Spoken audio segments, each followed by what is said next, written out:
Bom, pessoal, bora lá com continuidade, nossa segunda parte aqui do slide em relação ao modelo MER, né, modelo entidade de relacionamento. Um dos conceitos também muito importantes que nós devemos deixar claro e saber como é que isso funciona é quando a gente fala de atributos-chave de um tipo de entidade, né, do que se trata isso.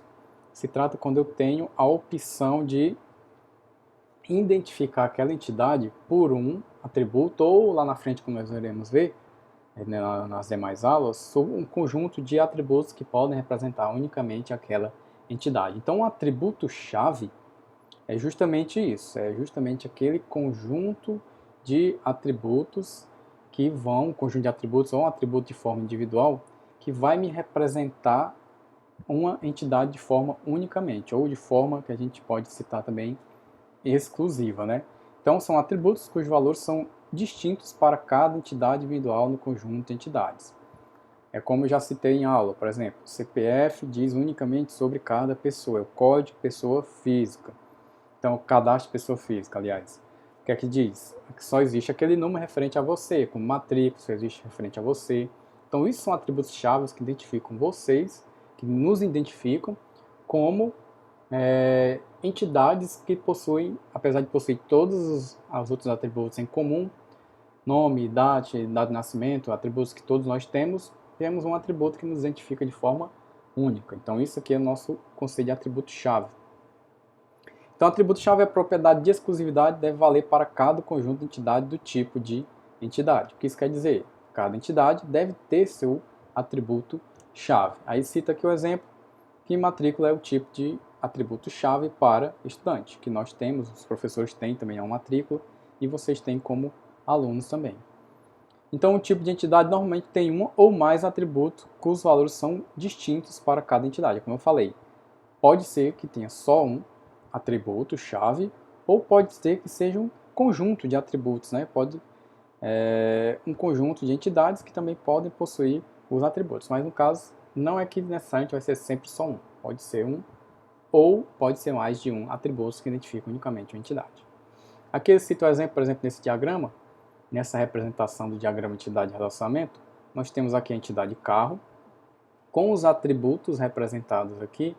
Por exemplo, aqui, como eu identifico nessa representação do diagrama, nós vamos utilizar outra, mas nessa representação, como eu identifico quem é atributo-chave da minha entidade carro? Eu identifico a partir do underline aqui. Eu tenho código veículo, que é o atributo-chave para carro, e tem um registro também, que é um atributo-chave para carro. Então, nesse caso aqui, nós já temos aquela definição de que eu posso ter mais de um atributo-chave para uma mesma entidade. Nesse caso aqui, eu tenho duas. Eu tenho os outros atributos, registro, tem estado, número, tem o atributo modelo, atributo marca. O atributo cor, essa é a representação para atributo multivalorado. Um carro pode ter mais de uma cor. Então, essa representação aqui da elipse com a subelipse interna é a representação para um atributo do tipo multivalorado. Aí ele cita aqui o exemplo, né, seguindo aquele representação das minhas entidades. Eu tenho a entidade carro, eu tenho o registro, que é um tipo de atributo aqui, no caso, possui outros atributos, né, um atributo composto. Tem nome, estado, código veículo, marca, ano e cor, representando aqui os meus atributos da minha entidade carro. E todos eles aqui são preenchidos aqui, ó. Por exemplo, lá em cor, né? Falei que ele era multivalorado. Tem cor, tem vermelho, preto, tem só azul, pode também ser, pode ter branco e azul, como pode ter outro conjunto de cores. Então, o tipo de entidade carro com dois atributos chave, registro e código veículo. Justamente esses dois aqui. Nessa representação ele segue esse modelo. E aí depois disso nós temos outro conceito também, que é o conceito de entidade fraca. É só colocar na mente. Entidade fraca é tudo aquilo que não é toda aquela entidade que a existência dela depende de outra entidade principal, a entidade mais forte no caso. Então o tipo de entidade também pode não ter chave. A entidade fraca pode não ter chave, mas não quer dizer que ela não vai ter chave nunca. Pode sim não ter, mas ela pode vir a ter, mas é uma chave que depois nós vamos ver uma chave mais representativa em relação que ela vai ligar a entidade forte com ela. Então, nesse caso, é tipo de entidade fraca, quando ela não possui outra característica, não possui um tipo de chave própria, né? Um tipo de atributo-chave próprio. Aí depois nós temos o conceito de conjuntos, domínios de valores, atributos. Eu posso definir os meus domínios, né? Do que é que os meus atributos vão armazenar, o que é que eu vou guardar. Esse cita aqui um exemplo. Conjunto de valores e atributo idade. Eu tenho um atributo idade. Qual vai ser o meu domínio dele? Vai ser o domínio, por exemplo, do conjunto dos inteiros e que eu defino, posso definir, no caso eu defini aqui entre 16 e 70. Então, o meu atributo chamado idade, da minha entidade funcionário, pode ser do conjunto dos números inteiros e que tem um range, né? Tem um limite aí, que fica entre maior ou igual a 16 e menor ou igual a 70. Então eu posso definir. Isso é quando a gente chama de conjunto ou domínio de valores de atributos. Então conjunto de valores não são exibidos no diagrama ER. Isso aqui a gente não vai ver no diagrama, mas em outras representações eles irão aparecer. Se eu vou ter essa representação aqui, se eu vou ter dizendo qual o tipo do meu atributo idade, nós não vamos definir isso nesse diagrama, no DER, no diagrama de entidade de relacionamento. Nós temos aqui, por exemplo, essa representação. Ó. Vejamos que aqui nós temos as entidades, nós temos atributos, e um deles tem definição de qual tipo aqui de nome, qual tipo de número, qual o tipo de gerente, se é string, se é inteiro, se é double, se é float, não importa. Porque, só lembrar, ele é livre de implementação, né? Livre de SGBD, não tem uma definição específica para ele. E aqui nós temos os conjuntos de entidades representados utilizando o diagrama de entidade de relacionamento em um dos seus modos de representação. E para fechar essa parte do diagrama de entidade de relacionamento, faltou aí falar da parte do relacionamento, que nada mais é do que como é que eu conecto uma entidade com a outra. Ele diz que a entidade se refere a outro tipo de entidade. É como é que eu estabeleço uma conexão entre essas duas. É para isso que existe o relacionamento. Eu vou fazer uma conexão entre uma ou mais entidades. E os atributos de um relacionamento são propriedades que descrevem um relacionamento. Eu posso ter e vou ter os relacionamentos entre duas entidades distintas, e eu vou ter os relacionamentos, os atributos deles. Se eu quero, tenho o atributo carrinho e o atributo produto lá no meu esquema, lá na minha loja de compras. E se eu quero registrar em que momento aquele produto foi adicionado no carrinho, então eu vou ter um atributo para esse relacionamento, que seria o relacionamento entre carrinho e produto, lá de compras. Eu vou ter a hora, que seria um atributo desse relacionamento, que só existiria nesta situação. E temos aqui os tipos de relacionamento, né? Ele fala aqui tipo de relacionamento R entre tipos de entidades, E1, E2, E3, nós temos vários conjuntos de tipos de relacionamento. Vamos ver aqui alguns deles. Nós temos as instâncias de relacionamento, né?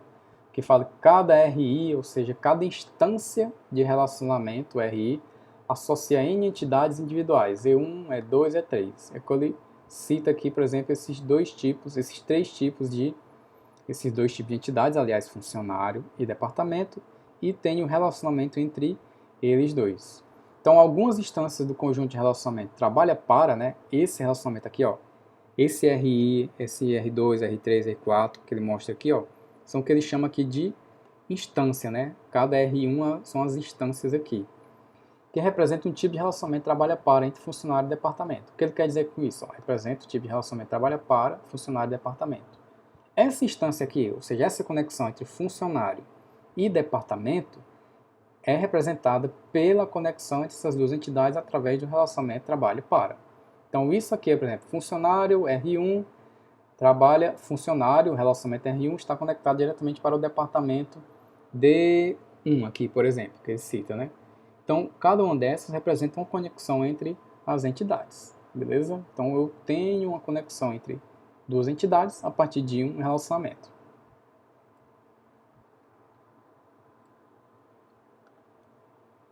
E ainda sobre relacionamento, nós temos o grau de relacionamento. Nós podemos chamar ele, que é o número dos tipos de entidades participantes, ou seja, com quantas entidades um relacionamento está conectado. Nós temos o grau mais comum, que é o grau binário, mas também temos o grau 3, que é o grau ternário,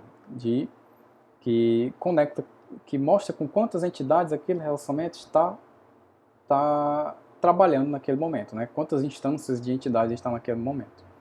Um exemplo de relacionamento ternário seria isso aqui, ó. Eu tenho um fornecedor, eu tenho a entidade projeto e tenho a entidade peça. Entre eles, como eu conecto todos eles a partir de um relacionamento chamado relacionamento fornece.